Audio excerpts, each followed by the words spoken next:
你是打算直接咬？我不太会吃这个东西。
这样对待我，我感觉自己像是中了彩票一样。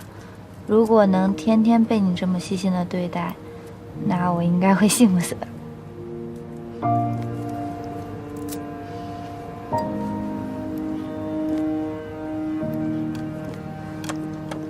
心妍，有什么话直说。还是被你看出来了。你今天从早到晚都想尽办法讨好我，到底图什么？其实我就是在房间里看到周边的一些建筑照片，想带你出来散散心，全当解压了。那所谓的打卡任务都是我胡编的。不过爷爷是真的想看照片，但微信是我 P 上去的。手还挺巧的。除此之外，是不是有什么其他事情想问我？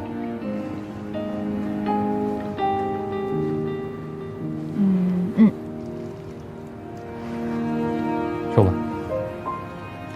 我有个问题一直想问季老师。季老师，在你心里一直放不下的人到底是谁？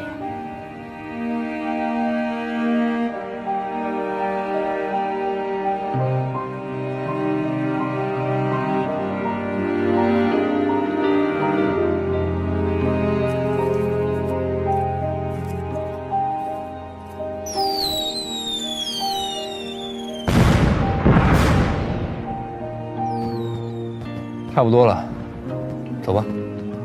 去哪儿？当然是看烟花。